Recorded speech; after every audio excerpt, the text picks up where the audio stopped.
Honored to be joined by a respected veteran of the wrestling game, former two-time NWA World's Heavyweight Champion Trevor Murdoch. Trevor, thank you so much for joining me today on Under the Ring Pro Wrestling Conversations. Well, thanks for having me. This is great.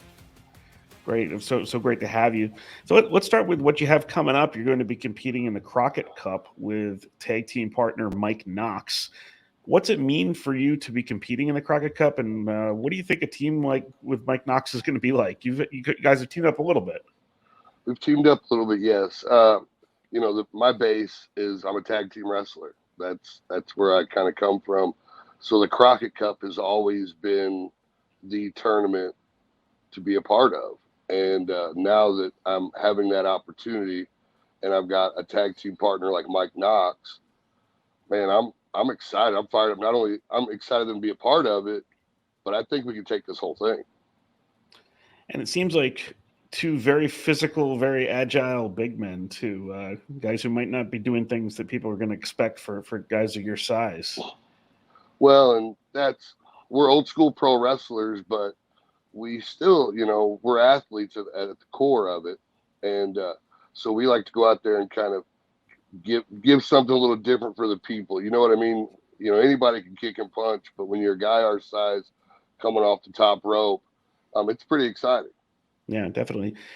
I'm trying to think back. How much time did you cross over with Mike Knox, even back when you guys were in WWE? I think he was on a different, I think he was ECW right. while I was on Raw.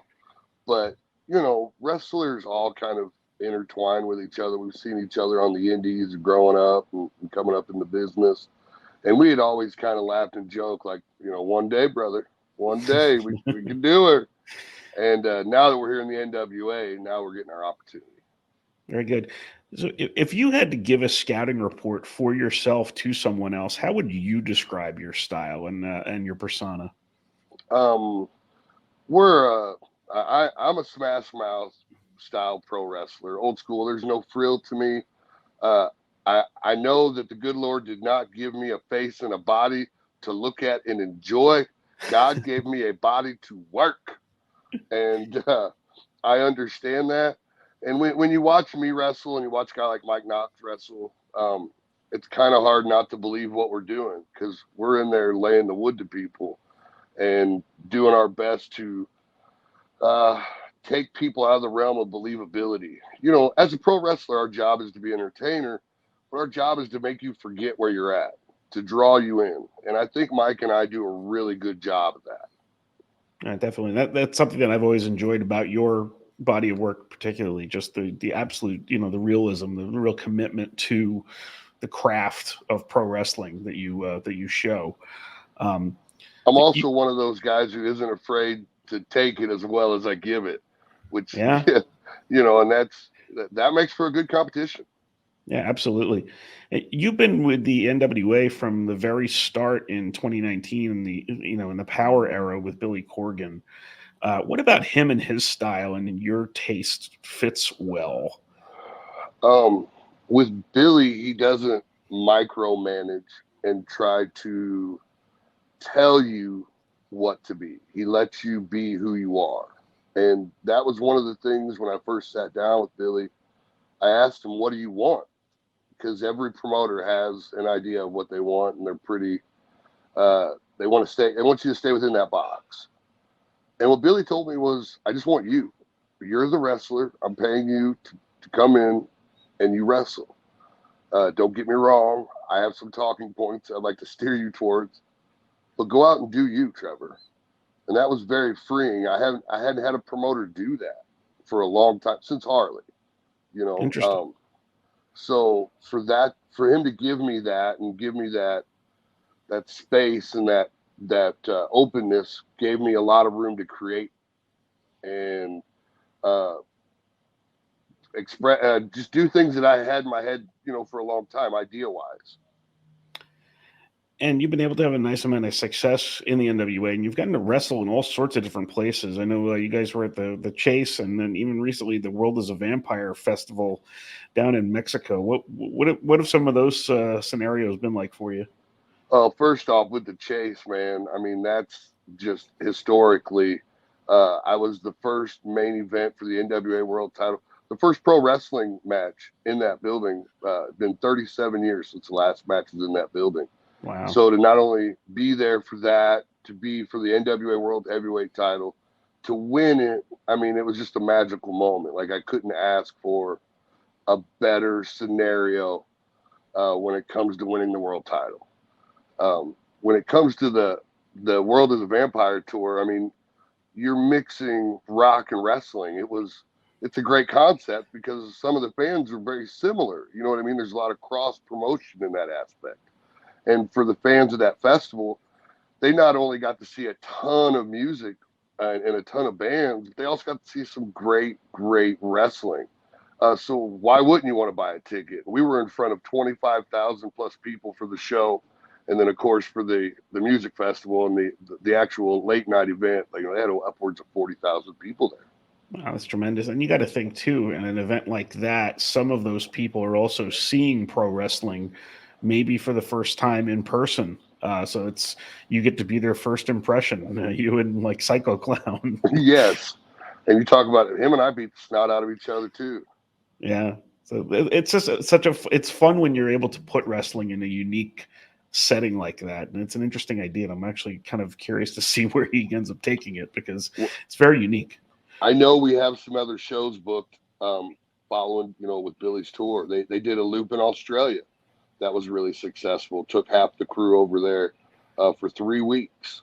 And those guys got to wrestle in front of some amazing crowds and introduce NWA to Australia. It's great exposure for the brand. And then even with the crossover with AAA too, it's like they have an audience unto themselves. And now it's a whole new, exposure for everybody that you guys have. It's a really smart business plan on Billy's part. Yeah.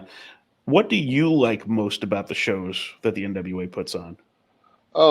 With NWA, you kind of get a variety. It encapsulates the old school style of pro wrestling and the old school way of pro wrestling, where you used to be able to watch a wrestling show and see a variety of people, big, small, fat, skinny, strong, weak, whatever their characters were. And if you didn't like that match, you could wait 10 minutes and see another match with somebody that you would like. Whereas now, as today, wrestling matches and wrestlers tend to blend together and not really stand out as a character. And that's why some of them have to go to the extremes of doing some, there's my cat, doing some, we'll just turn this way here, and doing some amazing moves that could possibly get themselves hurt. You know what I mean? Whereas NWA, we go out there and focus on the art of pro wrestling and not so much the story. We're talking about high spots there. And all of a sudden we had a high spot right in the middle. I know, right there. Oh, cat. Oh, let go. Oh, that was embarrassing. Sorry about that. Yeah, but I think too with the NWA, when you look at it, a lot of it, you're somebody who never had to, struggle on the mic. I don't think like you've always expressed yourself really well in interviews and promos. So that's great for you in this company, I would think. Oh, I love it. There is, when you work for other companies, they tend to give you scripts or at least guidelines for what they want you to say. And, some companies, I'm not going to point any fingers, want you to stick to that script. Whereas, Billy says, all right, Trevor, you're wrestling this person next week, or this person, talk about what happened in your match against so-and-so. And I get to go out there and create and say what I want, what's on my mind at the time, and how I feel. And that's where that realism comes across, where people can feel it. You know what I'm saying? It gives me an opportunity to really connect with the fans on a level of who I am. Not and from you know who you are. Yeah. Yes, completely. I know myself better than anybody else. And Billy he understands that, and he doesn't want to try to hinder that. He just wants to, I guess, exploit it would be the best word, right? Yeah. And I was always a big fan of yours in your years in WWE. I loved the Caden Murdoch tag team. I always thought WWE could have done more with you guys individually and collectively. What made that tag team work for you guys? we were very understanding on what our positions were, not only in the tag team, but we were very real with each other about the business. After Lance and I had, I think it was our second match together, and we realized we were going to be put on the road as a tag team full time, we had a long talk in the car, and we were very honest with each other.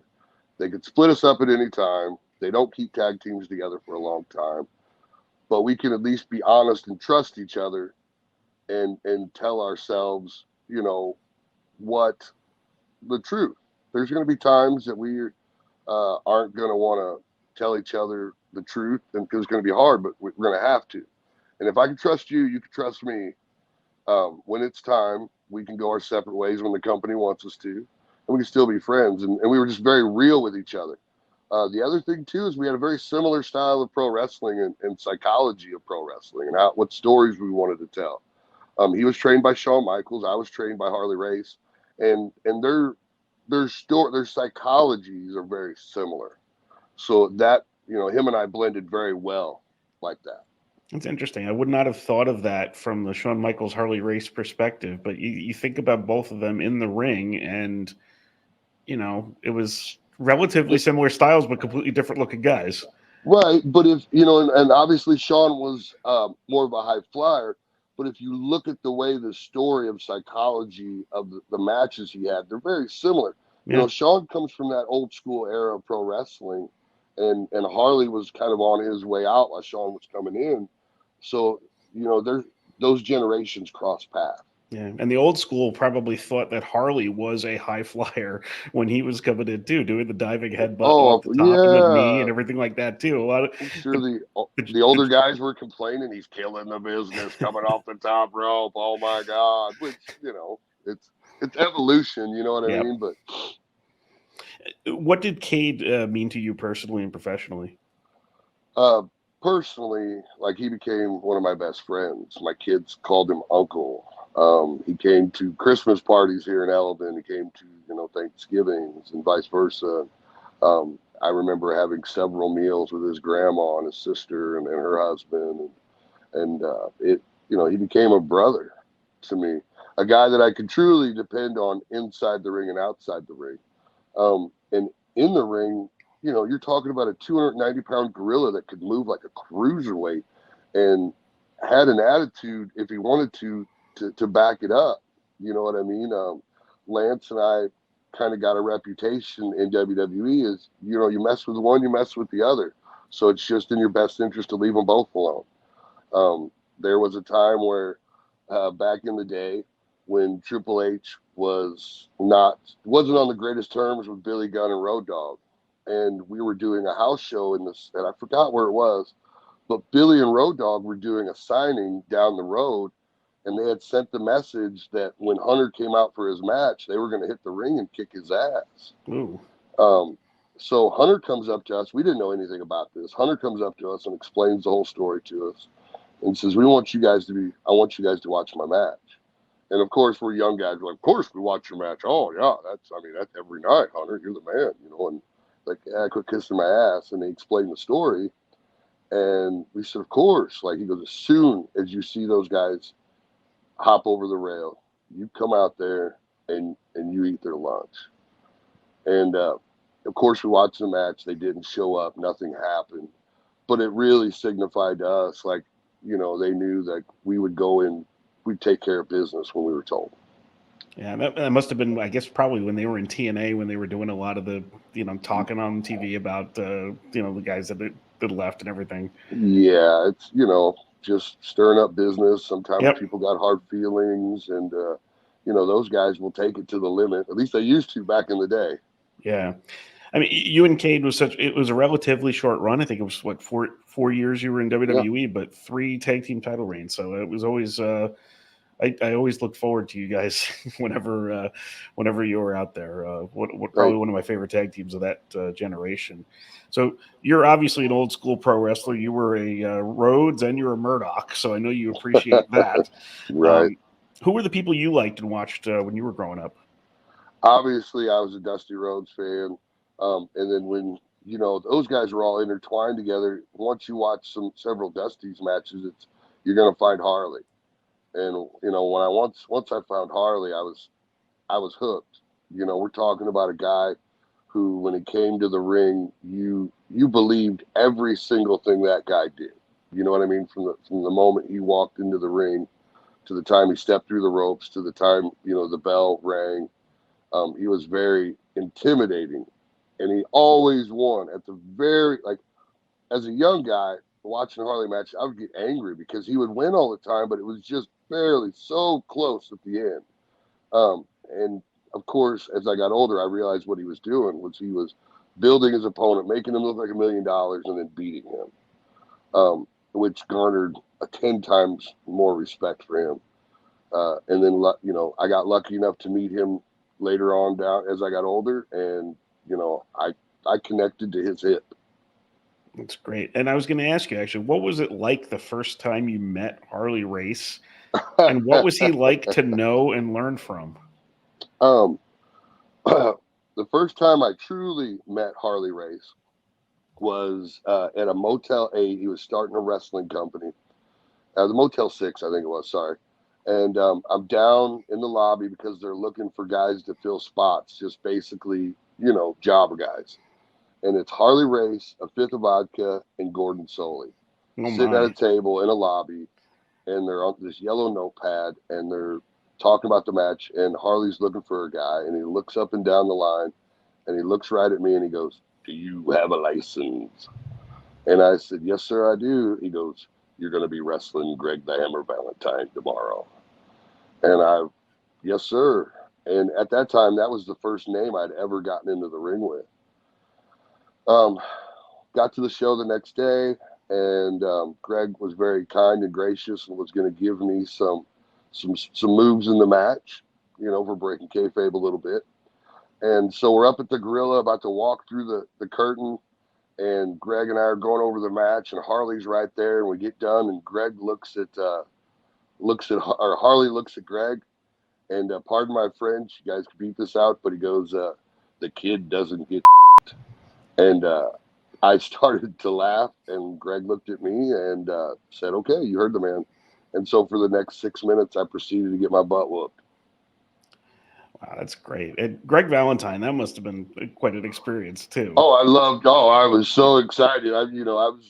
You would have probably never met anybody who's more excited to get beat up in his life than I was at that time, because I had watched Greg from WWF, and I knew how rough he was. And, guys don't change. Once the red light's on, they go to work. What was the best advice you ever got from Harley Race? There's so, I wouldn't say there's any one thing, you know what I mean? There's several things throughout the years I got a chance to learn from him. One of them was, never let them know like they hurt you. You know what I mean? Don't let people know that they get to you. Don't sell their crap when they're trying to get under your skin. And that was one of the things that I never seen Harley get excited. Never seen him get frustrated or mad over something. He never put anything over. I know it may be a little generic, but he always used to say the cream will rise to the top, kid. He goes, you may have to work hard. You may have to go through some things that other people don't. But as long as you're going out there and you're producing every single night, you will get your opportunities. And sure enough, I've lived by that motto. And for a fat redneck from Fredericktown, Missouri, I don't think I've done too bad, following his lead in that aspect. Very nice. Since we're still talking about Harley Race, who's your favorite opponent against Harley Race? What's your favorite series of matches or matches that you've seen him in? Well, you've definitely got to deal. Harley and Flair had a great run together. But what I really liked about Harley was he was able to kind of chameleon himself to Ric Flair, and then switch to Dusty, and then go into a hard fight with Terry Funk, or then have a technical match with the Briscoes.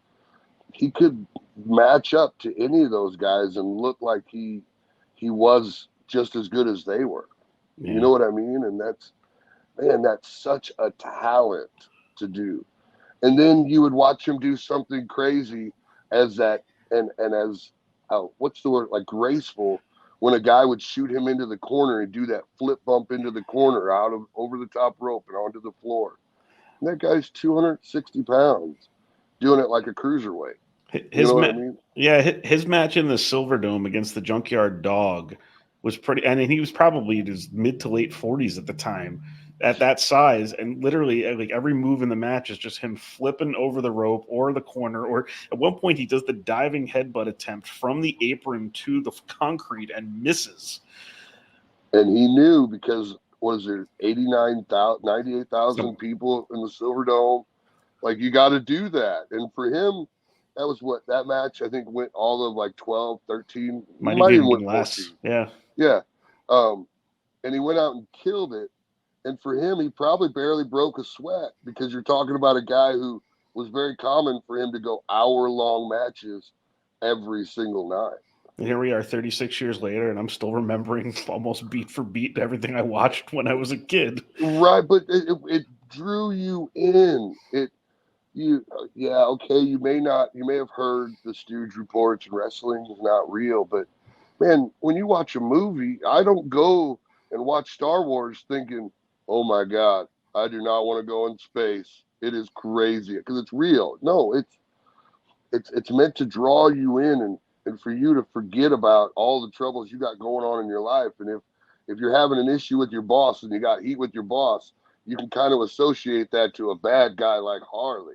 Right. You know what I mean? And almost walk out of a wrestling show like and feel better. Like you just kind of got all of that off your chest. If you really just let it be what it is and enjoy it for what it is. Yeah, absolutely. What was it like for you the first time you ever stepped in a wrestling ring?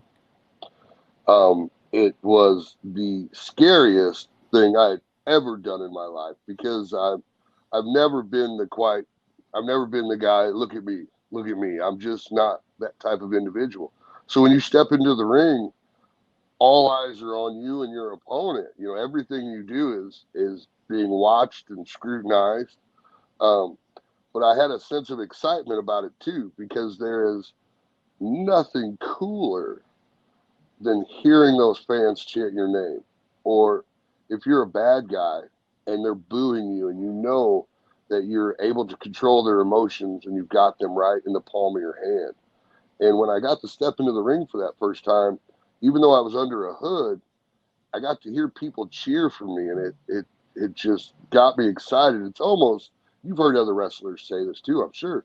It's almost like a drug. Like you got to get your fix, get in the ring and listen to those people and be able to have that moment. And at times, stepping into the ring it's almost soul cleansing, because for me, I can get out all my emotions in that ring that I've had pent up for, whether it be about bills or an argument or whatever. For me, it's very soul cleansing.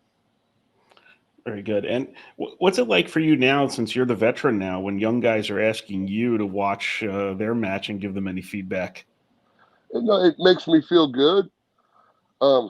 It reminds me what stage of my career I'm in. I'm on the back half of my career. But it makes me feel good that these young guys are coming up and they're wanting to take part of, I guess, what Harley taught me and add it into their repertoire and kind of carry it on to the next generation. We've got a young guy named Thrill Billy in the NWA that constantly hits me up for advice, and he's a big young guy that really wants it, that works hard and listens. He's humble. And it makes me feel really good when he comes up and gives me a problem that he thinks is a problem. I'm able to solve it for him. And then he goes into the ring and applies that and watch it work for him. That's, for me, when you're able to help those guys, like their eyes open up a little bit and realize why we do some of the little things here and the detail things here, and they get it. That makes me feel really good, because you know that they're going to be able to use that in their every match from then on. That's great. So we're going to move on to something we call the 3 count now. It's going to be 3 quick questions and your answers. So if you had to pick a song that best represents your persona to come to the ring, what would it be?